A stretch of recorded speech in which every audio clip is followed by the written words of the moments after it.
गोपाल यादव ने करनी सेना को आपराधिक संगठन बताया है और इस पर बातचीत के लिए हमारे साथ करनी सेना के अध्यक्ष सूरजपाल अम्मू जी मौजूद है। सूरजपाल जी, स्वागत है आपका।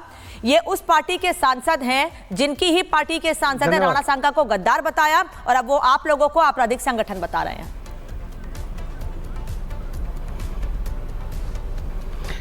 कोई बात नहीं, उनको बोलने का अधिकार है। अभिव्यक्ति की आज़ादी केवल इन्हीं को है, रामजीलाल सुमन को, राम गोपाल यादव को है, अखिलेश यादव को है, और किसी को तो अभिव्यक्ति की आज़ादी है ही नहीं। हम लोग आपराधिक लोग लगते हैं आपको शकल से? हम लोग पढ़े लिखे वकील हैं, अच्छे घरों से आते हैं, हम राजा महाराजाओं की औलाद है, हमें गद्दार कहा जाता है, हमें संसद के अंदर अपमानित किया जाता है, 125 करोड़ हिंदुओं को गाली दिया जाता है। अब राम गोपाल यादव जी की जो भाषा है वो छुटभइये नेता टाइप नहीं होते, जो गली के गुंडे होते हैं, उनकी भाषा है। राम गोपाल यादव कह रहे अगर हमको पहले छोड़ दिया जाता तो हम इनको बता देते। अरे किनको बोल रहे हो राम गोपाल जी? उम्र हो गई है आपकी, आप इस उम्र में आपको ये भाषा शोभा नहीं देती। हम आपका सम्मान करते हैं उम्र के नाते। आप मुलायम सिंह के भाई है, किसी के भाई डराओगे क्या हमको? हम करनी सैनिक हैं, हमें कौन अपराधी है बताइएगा, हमारे पास कितने मुकदमे दर्ज हैं ये भी तो बता दीजिएगा ना। हम आपको सकल से अपराधी दिखते हैं क्या? जो हिंदुस्तान के अंदर आप लोग बकवास कर रहे हैं, आप 125 करोड़ हिंदुओं को गद्दार कह रहे हैं, आपके वो सांसद बहुत अच्छे हैं रामजीलाल सुमन।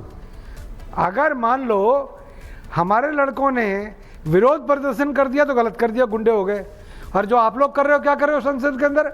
और समाजवादी पार्टी के टाइम में जो मुलायम सिंह यादव ने कार सेवकों के ऊपर गोली चलवाई, वो क्या था? जो समाजवादी पार्टी की सरकार में मुलायम सिंह और अखिलेश यादव की सरकार में उत्तर प्रदेश के अंदर जो गैंगस्टरों को आप पनाह देते थे, जो अपराधी तत्व मुख्यमंत्री के आवास पर, अखिलेश यादव के आवास पर ठहरा करते थे, रहा करते थे, गुंडागर्दी करते थे, उगाहिया करते थे, वो कौन थे? ये धंधे आपके हैं।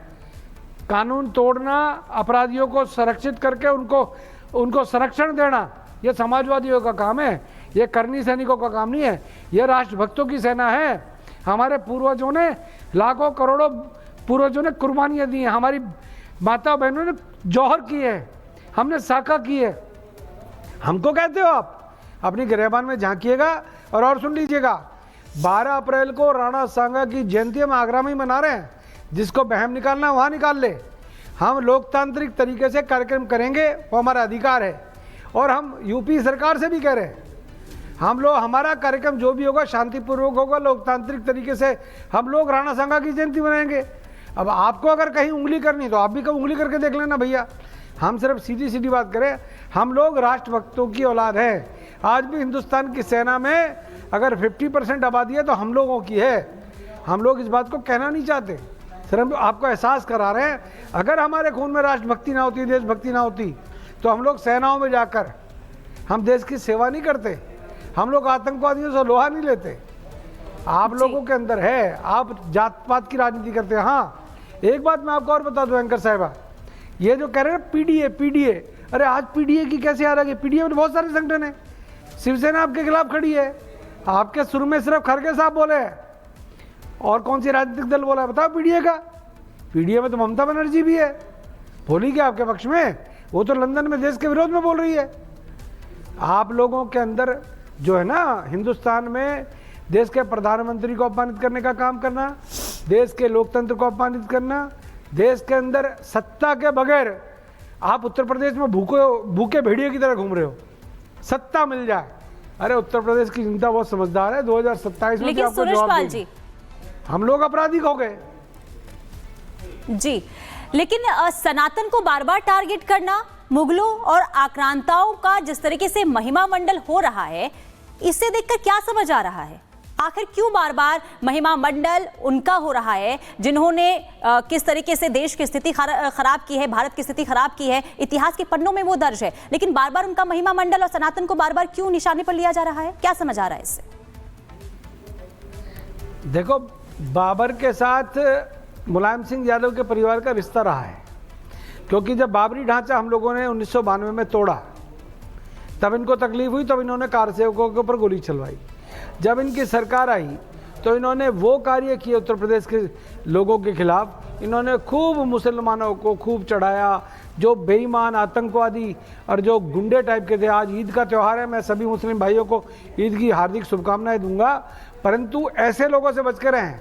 ये तुमको धर्म के नाम पर बांटने वाले लोग हैं भैया, समाजवादी पार्टी वाले, चाहे इनके सहयोगी पार्टी वाले हो, चाहे वो कांग्रेस वाले हो।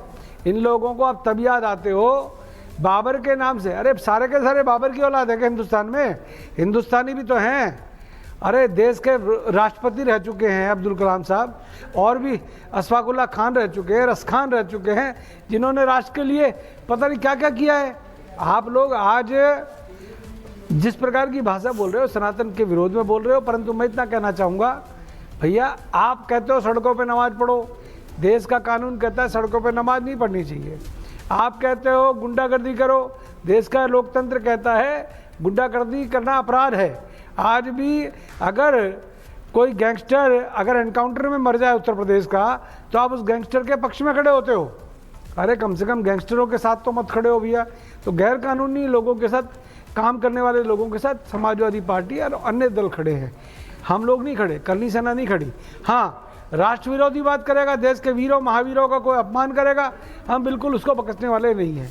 उसके लिए हमें किसी भी हद तक जाना पड़ेगा, हम जाएंगे।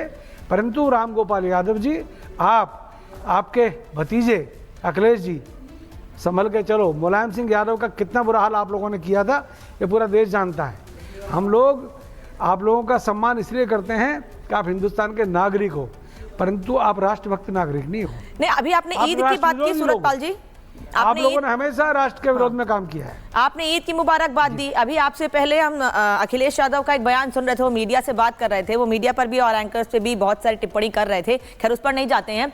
वो एक तरफ गौशाला पर बयान देते हैं, वो कहते हैं गौशालाओं से दुर्गंध आती है, वहीं दूसरी ओर मुंबई में बैठे उनके पार्टी के एक नेता कहते हैं कि अगर कांवड़िए सड़क पर उतर सकते हैं, सड़क से रास्ता तय करके हरिद्वार या गंगा जी तक जा सकते हैं, तो हम नमाज क्यों नहीं पढ़ सकते हैं सड़क पर 5 मिनट के लिए?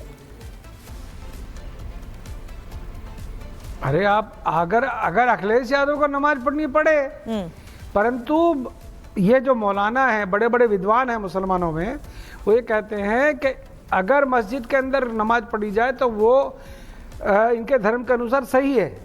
सड़कों पर नमाज पढ़ना तो इनके उसके अंदर ही नहीं है, धर्म के अंदर ही नहीं है। सड़कों पर नमाज कौन पढ़ता है? अब वो जो तौफीक रजा है एक मेरठ का, वो नलायक आदमी है, गुंडा है, वो कहता है जी मैं तो लड़ूंगा, देश मेरा है। अरे तुम्हारे बाप का देश है क्या? कैसे पढ़ोगे भैया? चैलेंज करोगे क्या सरकार को? संभल में जाऊंगा, जाओ ना, पत्थर के पकड़ जाओ, पत्थर बरसाना तुम्हारे खून में है। आप लोग जो एक सुर ओबीसी बोलता है, एक सुर अबू आजमी बोलता है, फिर अखिलेश यादव बोलते हैं। बिल्कुल सूरजपाल जी, देखिए बार बार ऐसे बयान सामने आ रहे हैं, कभी अखिलेश यादव तो कभी अबू आजमी ऐसे बयान दे देते हैं जिससे कई सवाल भी उठने लगते हैं। बहुत शुक्रिया सूरजपाल जी रिपब्लिक भारत से जुड़ने के लिए, अपना समय देने के लिए, अपनी बात रखने के लिए। तो लगातार सियासत हो रही है क्योंकि सपा नेताओं के बोल बिगड़ रहे हैं। बात हम महाराष्ट्र की कर लेते हैं। महाराष्ट्र के मलाड में 2 समुदायों के बीच में हिंसक झड़प हो गई। बताया ये जा रहा है कि गुड़ी पाड़वा पर कलश यात्रा निकाली जा रही थी और इसी दौरान मलाड के कुरार गांव में किसी बात को लेकर 2 समुदायों के बीच में झड़प हो गई और कुरार पुलिस स्टेशन में 9 से 10 अज्ञात लोगों के खिलाफ केस भी दर्ज कर लिया गया है। आरोपियों की गिरफ्तारी के लिए पुलिस तलाशी अभियान भी चला रही है। ये तस्वीर आपको दिखा रहे हैं जहां 2 समुदायों के बीच में हिंसक झड़प हुई, इसके बाद माहौल वहां पर खराब हो गया। वजह ये थी कि गुड़ी पाड़वा पर कलश यात्रा निकाली जा रही थी और इसी दौरान किसी बात को लेकर बहस इतनी ज्यादा बढ़ी कि 2 समुदाय आपस में भिड़ते हुए नजर आए। हालांकि पुलिस ने 9 से 10 अज्ञात लोगों के खिलाफ मामला दर्ज कर लिया है और साथ ही साथ अब आरोपियों की गिरफ्तारी के लिए भी लगातार पुलिस एक्शन मोड में नजर आ रही है। तलाशी अभियान भी चलाया जा रहा है। ये महाराष्ट्र के मलाड से तस्वीर सामने आई है। ये तस्वीर उस वक्त की है जब 2 समुदाय आपस में भिड़ते हुए नजर आ रहे थे और इसके पीछे की वजह सामने आई है। कलश यात्रा निकाली जा रही थी और ये पूरा विवाद। और एक और बड़ी खबर आपको बता दें, वक्फ बिल पर अल्पसंख्यक मंत्री किरण रिजिजू ने बयान दिया है। कुछ ताकतवर लोग बिल का विरोध कर रहे हैं। किरण रिजिजू कह रहे हैं कि कुछ ताकतवर लोग हैं जो बिल का विरोध कर रहे हैं और इसी बयान को लेकर किरण रिजिजू जिस तरह पिछले दिनों वक्फ बिल को लेकर हंगामा करने की कोशिश की गई, प्रदर्शन किया गया और आज हमने देखा है कि भोपाल में लोग नमाज पढ़ने के लिए जब गए हाथों में काली पट्टी बांध कर गए, तो किरण रिजिजू ये कह रहे हैं कुछ ताकतवर लोग हैं जो बिल का विरोध कर रहे हैं। अगर वक्फ